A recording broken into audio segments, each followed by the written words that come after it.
Drage gledalke in spoštovani gledalci, lepo pozdravljeni v novi sezoni oddaje Na glas. Začeli bomo s pomembno in zelo resno temo. Govorili bomo namreč o problematiki spolnih stereotipov med mladimi in odpravljanjem toksičnih vedenj, dotaknili pa se bomo tudi duševnega zdravja mladih. Z mano sta Ana Pavlič, magistrica politologije in programska direktorica Inštituta za preučevanje enakosti spolov. Lepo pozdravljeni, hvala lepa za vabilo.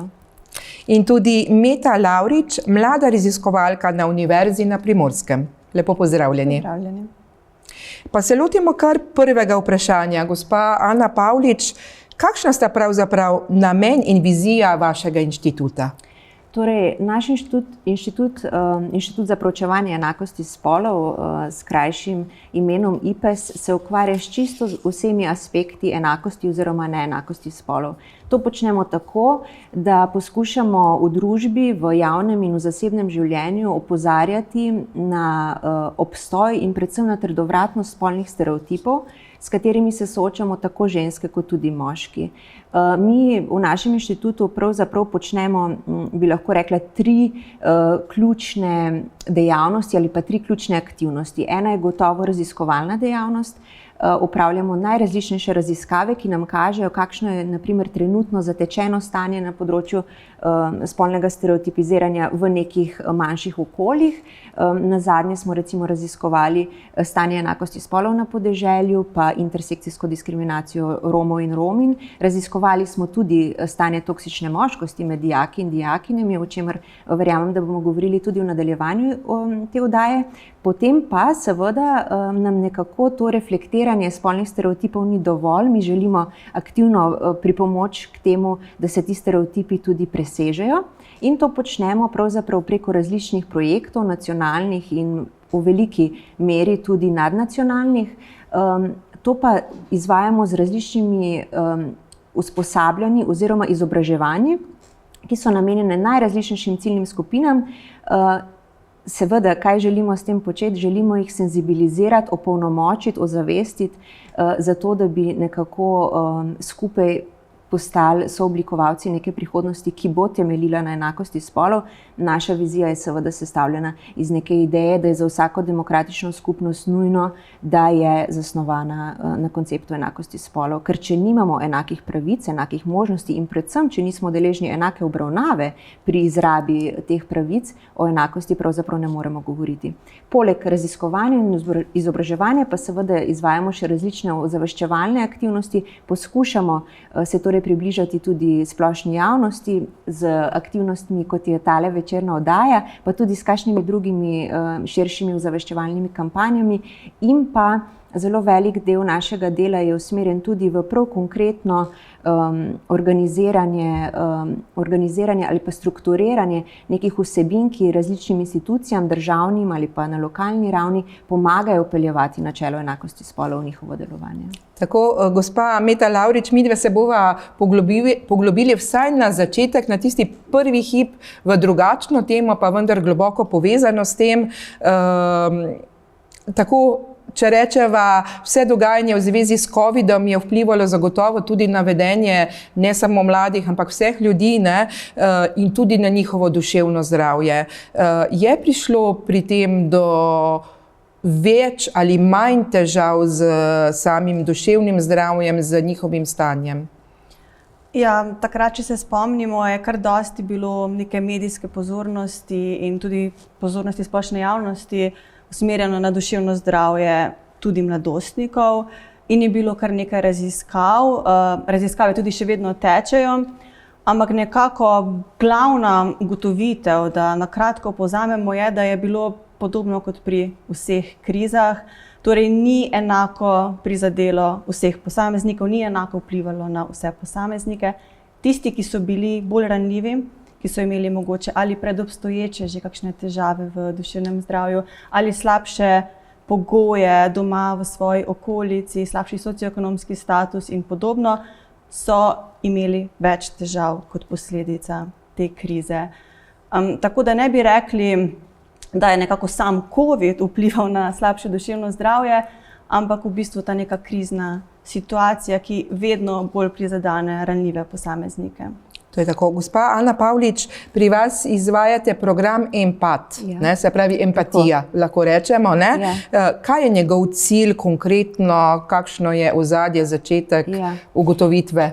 Torej, naš projekt Empat je dvoletni projekt, financiran je strani Evropske komisije. Poleg našega inštituta pri Empatu sodelujejo še Ljudska univerza Celje kot vodilni partner, pa Pedagoški inštitut iz Ljubljane in pa še 2 članici Univerze v Ljubljani, to sta Fakulteta za družbene vede in pa Pedagoška fakulteta.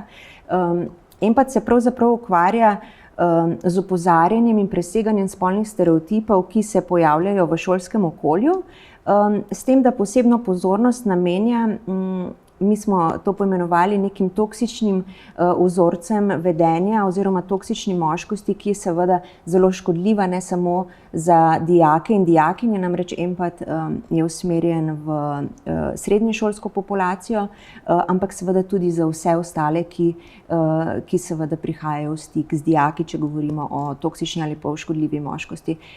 Ni bil slučaj, da smo se odločili, da bomo Empat prenesli v srednješolsko okolje. Mislim, da bi o tem gotovo lahko tudi Meta kaj povedala. Niti ni bil slučaj, da smo izbrali prav dijaško populacijo. Raziskave so seveda pokazale, da se otroci spolnega stereotipiziranja naučijo, to je zelo pomembno poudariti, da je to nekaj, česar se vsi aktivno naučimo. To ni nekaj, kar nam je prirojeno, ni nekaj, kar je dano v zibelko. Zelo aktivno najprej naši starši posežejo že v ta proces, najprej najbrž dobronamerno, ko deklice oblačijo v roza, fante pa v modro, potem pa seveda še z različno izbiro igrač, temu pa sledijo še zelo natančni, rigidni, togi sistemi tega, kaj pomeni sprejemljivo, kaj je sprejemljivo za moške in kaj je sprejemljivo za ženske, in seveda iz tega sta potem izpeljana ta 2 škodljiva koncepta toksične moškosti oziroma sploh prave moškosti ali pa prave ženskosti. Kljub temu, da se torej otroci zelo zgodaj naučijo tega, kaj je za njihov spol primerno, se potem, ko se v njihovi socializaciji, poleg staršev, ki so seveda prvi zgled, prvi tisti, ki pokažejo, kaj je sprejemljivo za moškega ali pa žensko, se njim pridružijo še vrstniki, vrstniške skupine in potem še druga okolja, ki pa jim pravzaprav potrjujejo v večini primerov to, kar so videli doma. Ta pritisk vrstnikov in vrstnic je takšen, da pravzaprav kaže, da je odobravano ali pa zaželeno res stereotipno vedenje, ki se pričakuje od določenega spola. Žal to v praksi seveda pomeni, da so deklice tiste, ki so bolj pasivne, bolj podrejene, pridne, za fante pa je pričakovano in zaželeno, da so močni, da so trdni. Vsi poznamo kakšne pregovore, ki gredo takole: fantje so pač fantje, fantje ne jokajo, fantom grejo zelo dobro kakšni tehnični predmeti, medtem ko ne bi bile deklice predvsem primerne za kakšne jezike. In seveda, da je to res, nam kažejo recimo tudi podatki, ki jih vsako leto objavlja Evropski inštitut za proučevanje enakosti spolov. Naša država, Slovenija, ki se zdaj že nekaj let uvršča pod povprečje Evropske unije, kar se tiče doseganja tega indeksa enakosti spolov, ima vsako leto tradicionalno najnižji rezultat ravno na področju izobraževanja. Zakaj? Zato, ker je to spolno stereotipiziranje pri nas tako močno prisotno, da imamo res veliko diskrepanco med deklicami, ki se odločijo potem kasneje za kariero v tako imenovanih STEM poklicih, torej naprimer v znanosti, inženirstvu, matematiki, fiziki, in po drugi strani imamo velik primanjkljaj moških, ki bi se odločali za poklice socialnega varstva. Mislim, da imamo okoli 5% moških vzgojiteljev v vrtcu.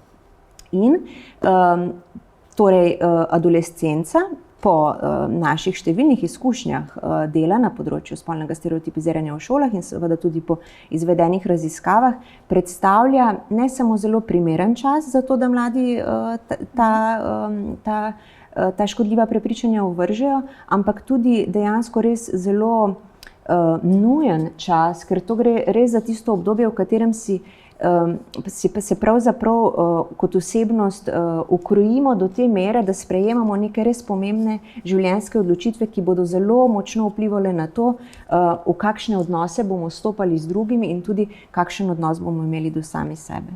Tako, gospa Lavričeva, se pravi, če pogledamo mlade, imajo kar nekaj težav, lahko rečemo, nekateri, ne vsi seveda, ne. Katere so pa tiste najbolj pogoste?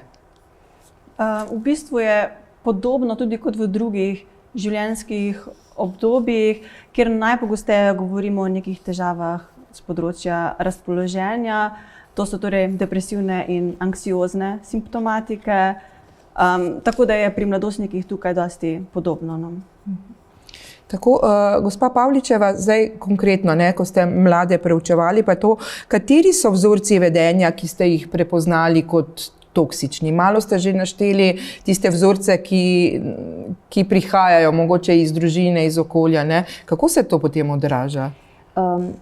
Torej, za uvod bi rada samo še enkrat poudarila, da tako kot spolni stereotipi negativno vplivajo torej na dekleta, to je gotovo neka tema, ki nam jo je uspelo v zadnjih desetletjih nekako končno, po tisočletjih ženske drugosti pripeljati bolj v javni diskurs, enako negativno vplivajo tudi na moške. In toksična moškost je pravzaprav posledica ali pa produkt vztrajanja res takih trdnih, patriarhalnih spolnih stereotipiziranj, ki mlade dečke, fante, moške uči, da je prava moškost pogojena z tem, da se čustev ne izraža, oziroma da se ne izraža čustev strahu, žalosti ali pa sramu. Če vam tako lahko rečem, pravi moški ne joka, ne? In tako, to že od malega učijo. Pravi moški je tudi zmagovalec, je preskrbovalec družine, je tekmovalen, dovoljeno mu je, da za vzdrževanje svoje prevlade ali nadmoči kdaj uporabi tudi nasilje, oziroma se zateče k agresiji kot k nekemu ventilu, ki potem ta čustva kanalizira, kar je seveda zelo narobe, zelo sporno. In pa zelo značilno je seveda tudi neko zanikanje feminizma, pravo pravzaprav zatekanje k antifeminističnim idejam, in tudi velik poudarek na heteronormativnosti, torej prava moškost izključuje vse druge moške identitete, ki niso heteronormativne. Bi pa rada tukaj poudarila, da pri nas mogoče smo šele začeli govoriti o bolj škodljivih oblikah moškosti. Američani so pred nekaj leti objavili tako longitudinalno študijo Ameriškega združenja psihologov in psihologinj, ki je pravzaprav spremljala, mislim, da desetletja klinične obravnave dečkov in fantov in posledice, ki so jih oni sami imeli zaradi vzgajanja v ta ideal, o katerem sem pravkar govorila. In pokazalo se je, da to na njihovo življenje seveda ima zelo konkretne vplive, ne samo preko izražanja oziroma slabega duševnega zdravja. Za pravega moškega je seveda značilno, da kljub temu, da mi vemo, da vsi kdaj se počutimo slabo, smo anksiozni, tesnobni, pod stresom, on za pomoč ne prosi, ker se to ne spodobi. Po drugi strani so ameriški psihologi in psihologinje ugotovili, da vse to vodi tudi v veliko zlorabo prepovedanih substanc, nagnjenost k tveganim vedenjem, nasilju in seveda tudi k samomorilnosti. In to boste ravno vi še zdaj lahko dodali zraven, gospa Lavrič, namreč se pravi, toksični vzorci moškosti vplivajo na duševno zdravje mladih fantov. Izraža se to lahko, torej, kot smo slišali, z nasiljem, z anksioznostjo?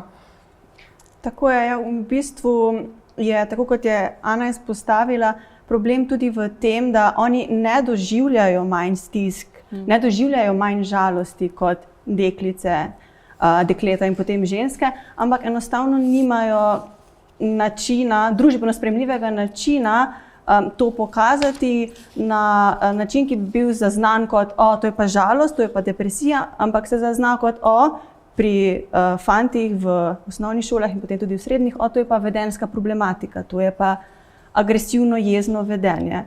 Torej, tudi potem nekako govorimo, da je pri deklicah več lahko depresije in več žalosti, Pa je to ena res kompleksna tema, ker ja, se je več tega diagnosticiranega, saj je pri dekletih res več diagnosticirane depresije in anksioznosti in pri fantih res prepoznanih več težav z vedenjem, z agresivnostjo, več te neke vedenjske problematike, ampak kaj je zadaj za tem? To je pa v bistvu kar eno res kompleksno vprašanje in področje. Ja.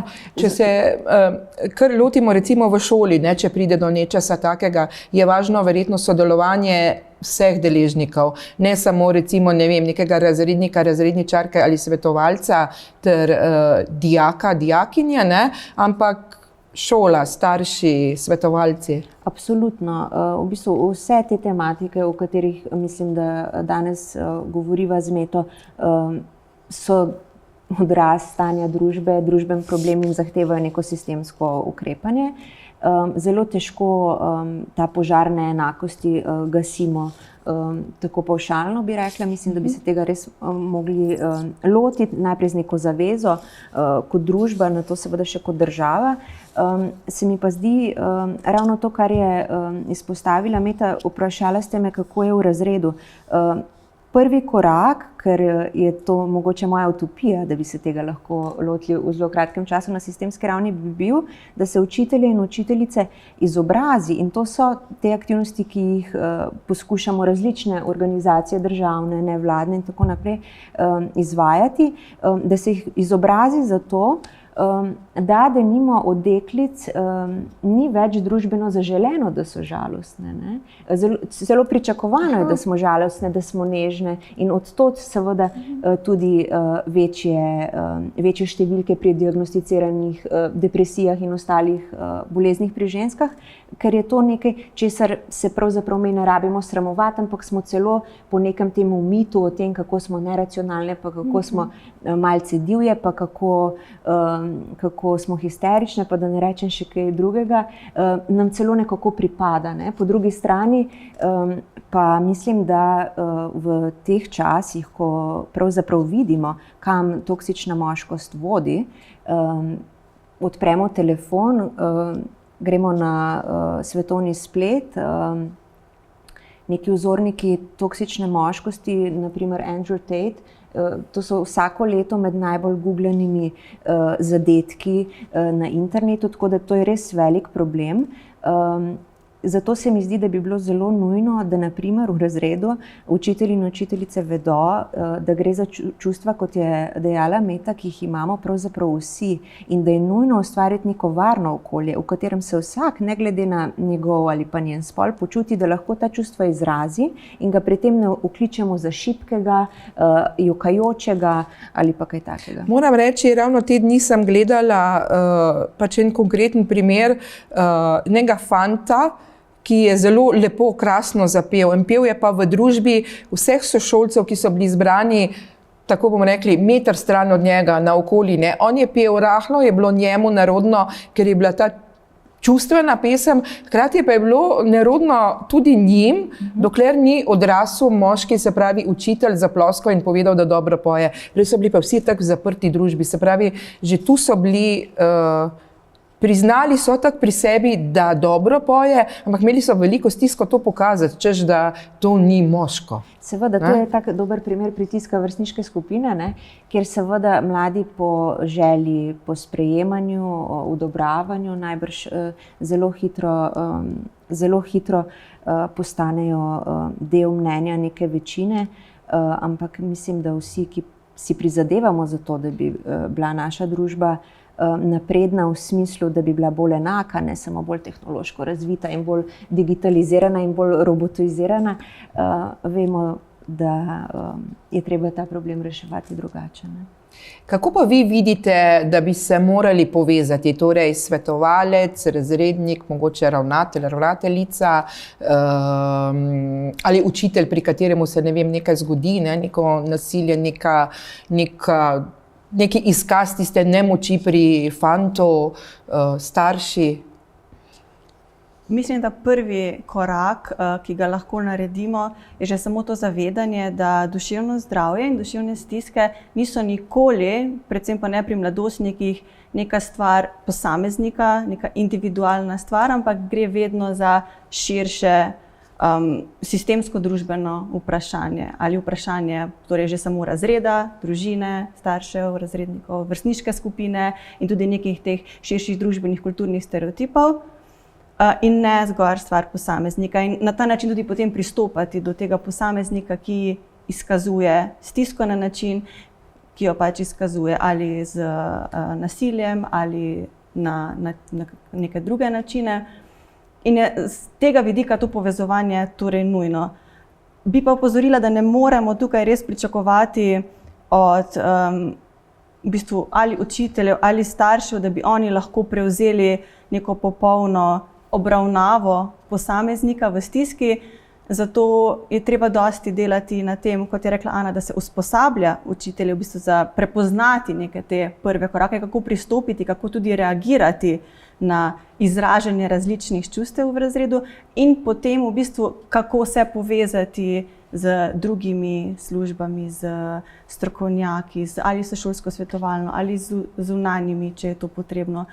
Tako da je res potrebno veliko narediti, predvsem na tem zavedanju, da ne gre za individualni problem posameznika ali učitelja ali staršev ali razreda, ampak da je treba pogledati širše in se povezovati v bistvu strokovnjaki z različnih področij. Pa se ne nazadnje, ne govorimo zdaj samo o srednješolcih, ampak res od malega do najstarejšega učijo, pokažejo, mi smo tako imeli, tako kot smo pač rekli, fantki ne jokajo, deklice lahko jokajo.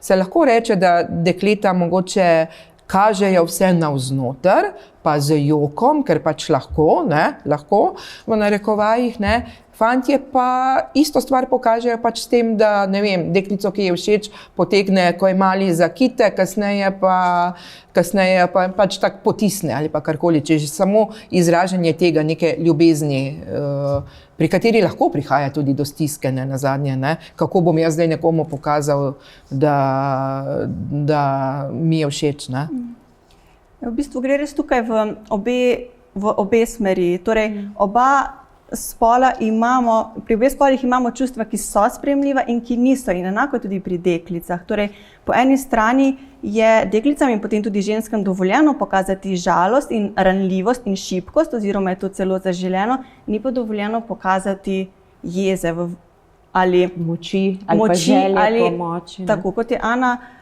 na začetku že izpostavila, je v bistvu fantom in potem tudi moškim dovoljeno za dosego določenih ciljev uporabiti tudi nasilje. In to ne govorim nujno o fizičnem nasilju, torej govorim mogoče že samo o tej neki bolj agresivni komunikaciji in drži.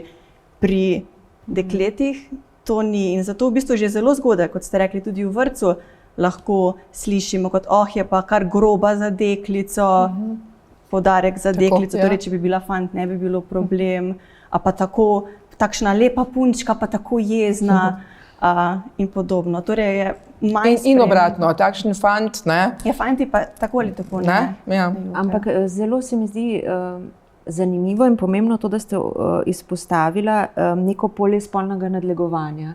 Tudi. Jaz sem mogoče malo starejša, že nekaj let minilo, odkar sem hodila v osnovno šolo. In danes z neko refleksijo, ki jo jaz premorem, pa znanjem, me je groza tega, kako smo pač punce bile socializirane v neko idejo, da pri nas se je reklo, kdor se tepe, tam se ima rad, ali pa, da je bila naša valuta, se pravi naša vrednost, povezana s tem, koliko fantov nas je pravzaprav spolno nadlegovalo, se pravi poseglo v naše telo, nas ki je prijelo, kot ste rekli, in tako naprej. To se mi zdi zelo grozljivo. Danes, mislim, da je ta situacija danes enako grozljiva, ampak se izraža na drugačne načine, kajti vmes v teh letih se je seveda zgodil še svetovni splet in s tem povezana primerjanja in posnemanja, ampak to, da smo takrat deklice pravzaprav ne vedele, da je to nekaj, kar je nedopustno, pa je res nekaj in to se je dogajalo v šolskem prostoru, ne? Zato o tem govorim, se mi zdi zelo problematično in zakaj tudi mislim, da je danes ta problem še vedno prisoten, če se samo spomnimo, kakšne težave smo pravzaprav imeli nekaj let nazaj, ko je Slovenija na moje veliko osebno veselje redefinirala kazenski zakonik, se pravi model posilstva, da je zdaj samo ja pomeni ja, pa še danes je kdo zelo obremenjen ali pa vznemirjen ob tej ideji, da je pač spolni odnos, v katerega smo udeležene, pa nismo privolile posilstvo. Vse to je tisto, ne?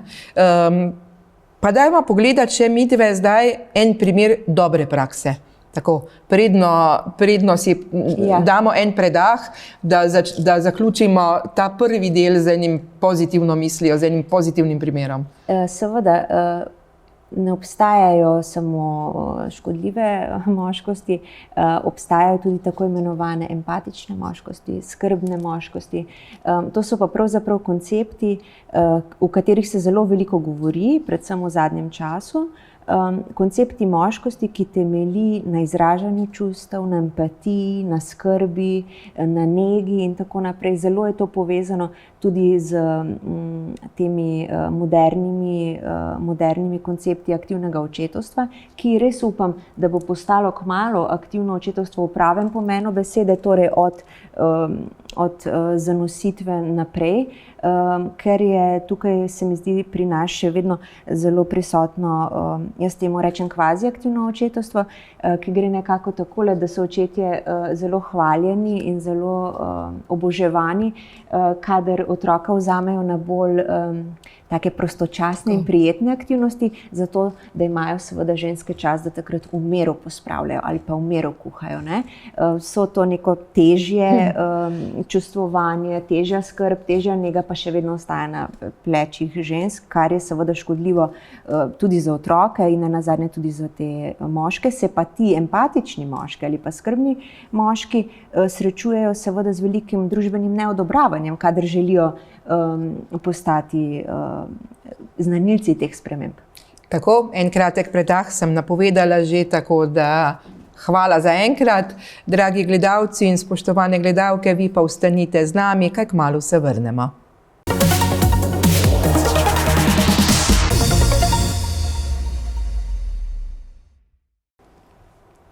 Spoštovani gledalci in spoštovane gledalke, vrnili smo se v oddajo Na glas. Pogovarjamo se o precej resni in pomembni temi, pa bomo kar nadaljevali.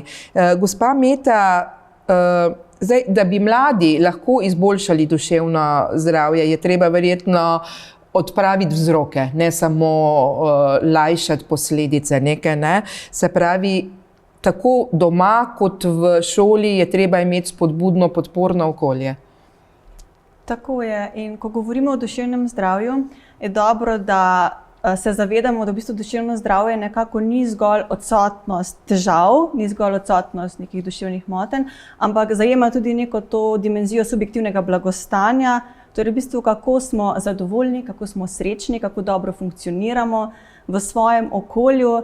In to, da smo duševno zdravi, torej ne pomeni zgolj, da nimamo depresije ali anksioznosti, ampak tudi res, da nekako dosegamo svoje potenciale, ki jih želimo dosegati, da smo srečni, da smo zadovoljni in zato mladi zagotovo potrebujejo podporno okolje, tako v smislu družine, kot v smislu nekega šolskega, vrstniškega okolja, kot tudi širše družbeno okolje, ki jim v bistvu dovoli, da se razvijajo na nek primeren način, ki jim dovoljuje, da so to, kar so. V bistvu to zajema te teme, o katerih danes govorimo. Torej, da lahko tudi čustvujejo na poln način, brez da bi potrebovali neka čustva skrivati in zakrivati, ker to v bistvu skrivanje čustev zajema tudi nekako skrivanje čustev potem pred sabo. Spolna stereotipizacija ne pomeni zgolj to, da drugi ne dovoljujejo, da čutim žalost ali jezo ali karkoli, odvisno tudi seveda od spola, ampak tudi, da sam sebi tega ne dovoljujem. kar privede potem do tega, da naprimer odrasli moški res ne zaznavajo, torej, da so v tej neki psihološki stiski, ampak lažje in govorijo in čutijo o ali jezi ali tudi fizičnih simptomih, torej, da imajo čisto neke telesne bolezni ali bolečine. Vse v bistvu, da ne bi bilo treba čutiti in pokazati te ranljivosti, ki je zelo še vedno družbeno nesprejemljiva za čutiti. Tako. Dejansko bi lahko rekli, vsa čustva so v redu, važno je samo, kako jih izražamo. Zdaj tako poenostavljeno rečeno, ne? Ker včasih rečejo ti ne sme, tako kot ste zdaj rekli, ne sme biti nekdo žalosten, ne sme biti, kaj ti je zdaj, ne? Zakaj si zdaj takšen, ne? Lahko si takšen, kakršen si, samo da izraziš to mogoče na primeren način. Ne? Poenostavljeno. Tako je. V bistvu že zelo hitro začnemo učiti otroke in potem mladostnike, kaj je primerno, in to jih ne učimo namerno, to jih v bistvu učimo preko zgleda, učimo jih preko medijskega sveta, filmov, serij, knjig, učimo jih s svojim vedenjem, učimo jih v bistvu z nekimi takimi implicitnimi sporočili, ki jih dajemo in ki smo jih danes že velikokrat omenjali, v smislu ti si pa fant, fantje ne jokajo, ali pa tako luštna punčka, pa tako jezna, v smislu to je nesprejemljivo. In v bistvu okolje, kjer mogoče najlažje dostopamo, najlažje delamo te spremembe, ravno šolsko okolje. V šolsko okolje gremo lažje kot v družinska okolja vsakega posameznika. Družinska okolje so tudi dosti bolj kompleksna z vidika nekih drugih dinamik in odnosov, da bi tam posegali z nekimi intervencijami. Šolsko okolje pa je tisto, ki nam omogoča, da res vstopimo in naredimo neke spremembe na tem področju. Tako. Gospa Pavlič, govorili smo torej o moškosti. Kak je zdaj sodobno obliko oziroma moškimi sodobnimi oblikami moškosti? Spolni stereotipi so torej lahko rečemo iz pradavnine, ne? Ta moškost pa ima v sedanjem času različne oblike.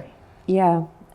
Zelo mi je všeč, kar ste rekli. Res, spolni stereotipi sodijo v pradavnino, ampak imamo zelo veliko njihovih oboževalcev, ki jih stalno rehabilitirajo nazaj, ne, v leto 2024.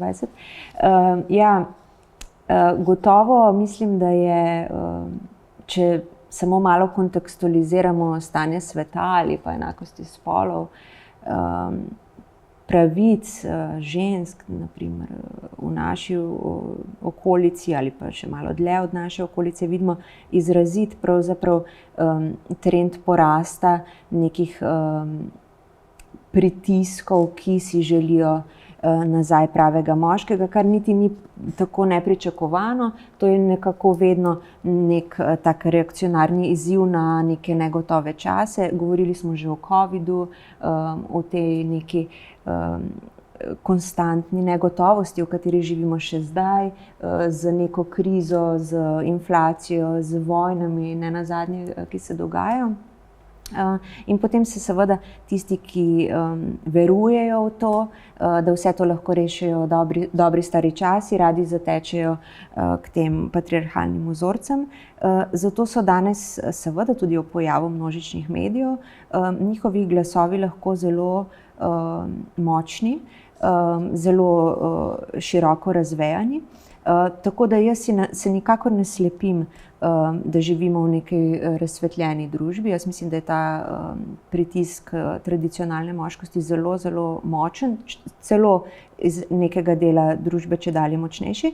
Po drugi strani pa to lahko vodi tiste moške, ki pa so se le senzibilizirali bolj za te druge vidike moškosti, o katerih smo že govorili, torej za prijaznejše blagostanje osebno do sebe predvsem, ali pa za svobodo pri doživljanju sebe, sveta, za empatijo, za skrb, za nego, nenazadnje za neko ljubezen.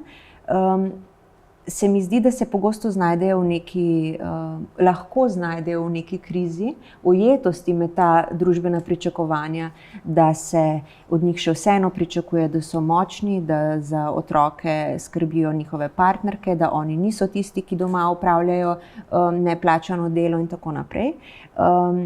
Naprimer, analiza stanja, ki smo jo mi opravili v sklopu našega projekta Empat z dijaki in dijakinjami, je pokazala, da skoraj tretjina dijakov meni, da ni primerno, da oni izražajo čustva sramu, žalosti ali pa nemoči. In veste kaj, je zelo zanimivo, ampak mislim, da bi bila tema še za eno novo oddajo, še večji delež deklic meni. Tako da za moške to ni primerno. Tako da tukaj gre res za en vzporeden proces in to izobraževanje mora biti usmerjeno v oba spola hkrati. Ker ta patriarhat, samo da se vrnem nazaj, ta patriarhat, v katerem živimo vsi, moški in ženske, ustvarja pritiske na vse nas. Ceno za patriarhat plačujemo vsi, tako ženske kot moški, je pa res, da moški imajo tudi neke nagrade še zraven. Tako. Gospa Lavrič, takole šolski kurikulum, se pravi tematika, kaj se obravnava v srednji šoli, osnovni šoli in tako naprej, je določen. Se pravi, ne samo kaj, tudi kako. Kaj po vašem mnenju bi bilo treba mogoče kakšen dodaten predmet ali pri določenih predmetih obravnavati, da bi se to lahko spremenilo? Potrebe zagotovo so. Potrebe v bistvu izkazujejo tudi sami pedagoški delavci. Mi smo ravno začeli z izvajanjem enega projekta na temo v bistvu prepoznavanja in preprečevanja stisk med mladostniki, ker te štekam.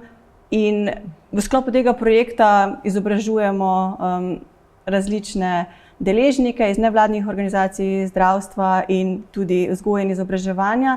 In povpraševanje iz vzgoje in izobraževanja za takšna usposabljanja je ogromno.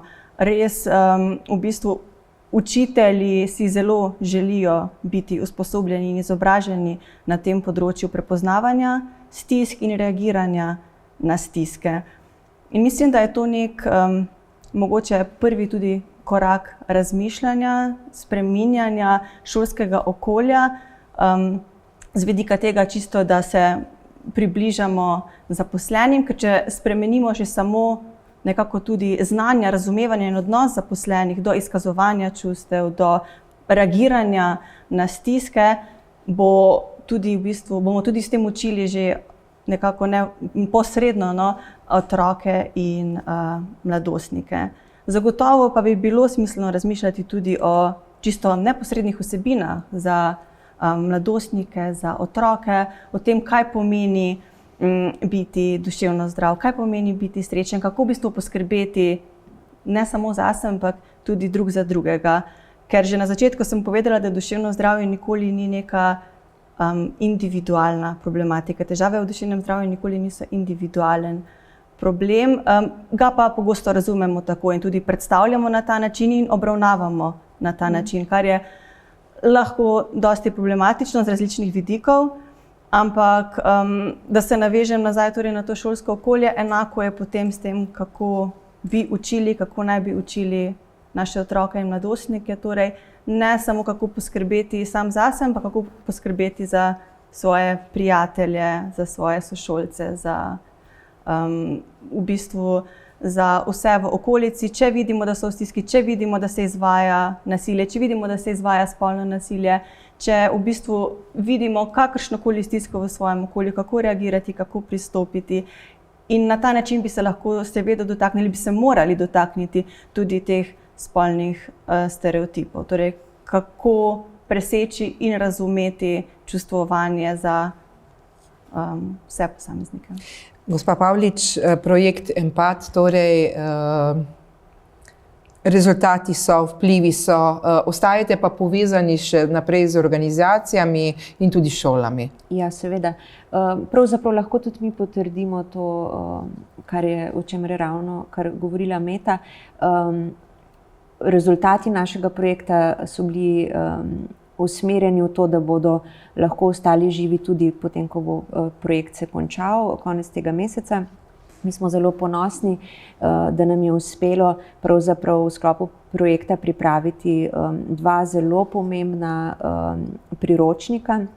Eden je namenjen srednješolskim pedagoškim delavcem in delavkam, poimenovanje Učenje za enakost, se pravi preseganje spolnih stereotipov v šolah, in pa za bodoče pedagoške delavce in delavke, torej za profesore in profesorice na pedagoških fakultetah, smo pripravili zbornik o konceptualizaciji moškosti, torej izhodišča za poučevanje o spolnih stereotipih oziroma o škodljivih moškostih. Vse te vsebine, ki smo jih pripravili, vključno z konkretnimi primeri učnih ur, delavnic, ki jih lahko izvajajo šole po Sloveniji, pa tudi na tujem, ker imamo dvojezično spletno platformo. Vse to bo dostopno še naprej na spletni strani projekta, ki se glasi www.project-empath.eu, in ta spletna stran seveda ostaja zavedno. In si jo lahko prebere kdorkoli že. Vsi si jo lahko preberejo, zelo lepo, toplo vabim vse gledalke in gledalce, ki jih je morebiti ta tema nagovorila. Tam si lahko več preberejo o analizi stanja, ki smo jo opravili, in vsem, kar smo pravzaprav pripravili, zato da bi lahko ustvarjali bolj enaka šolska okolja za vse, ne glede na spol. Takole ob koncu oddaje običajno vprašam še za neko ključno sporočilo, tudi tokrat bom naredila. Povejte, zakaj je pomembno to preseganje spolnih stereotipov, odpravljanje toksičnega vedenja moških, fantov, deklet, vseh nenazadnje, ne? Lahko to dosežemo, da dobimo neko boljšo družbo, ne samo enega ali dva boljša posameznika? Če lahko to dosežemo, prepričana sem, da lahko, če ne, ne bi počela to, kar počnem.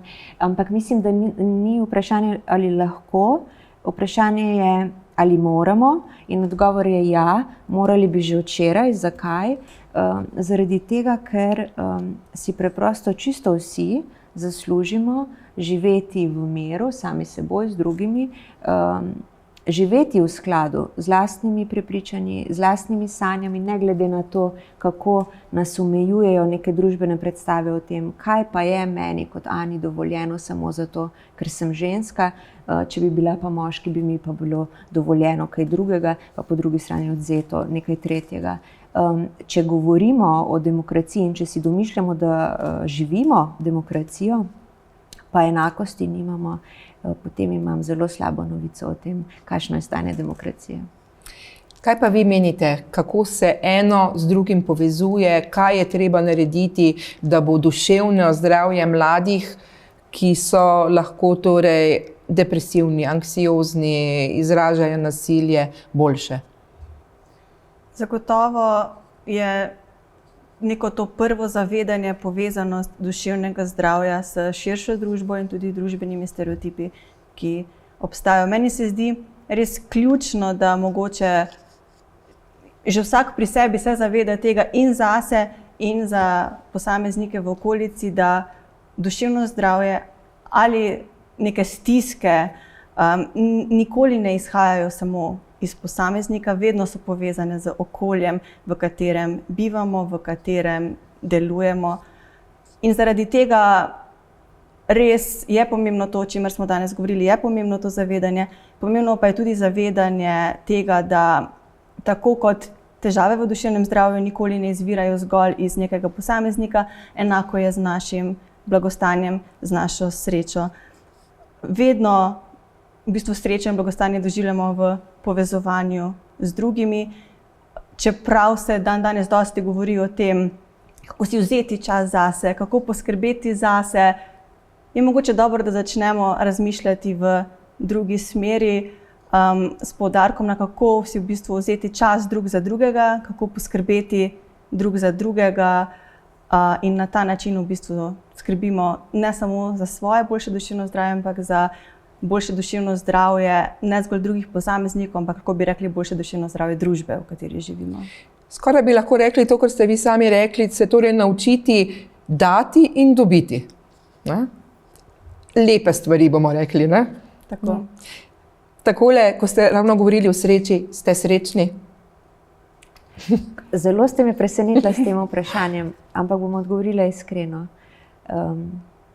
Učim se biti srečna in mislim, da sem na poti do tega. Je proces. Kaj pa vi? Če bi odgovorila zelo enoznačno, bi rekla ja, ampak za vse gledalce spet poudarek, da sreča ne pomeni odsotnost stisk. Vsi smo kdaj v stiskah, vsi, ne glede na to, kako dobro nam gre v življenju, smo ranljivi, smo žalostni, smo v stiskah. In s tem ni popolnoma nič narobe, to nič ne odvzame stran našemu v bistvu uspehu, zadovoljstvu ali sreči. Tako da, ja, sem srečna, sem pa tudi ranljiva in žalostna in vse, kar spada zraven k temu, da sem človek. Tako. Najlepša hvala, da ste bili moji gostje. Dragi gledalci in spoštovani gledalke, vam pa tudi lep pozdrav in nasvidenje do prihodnjič.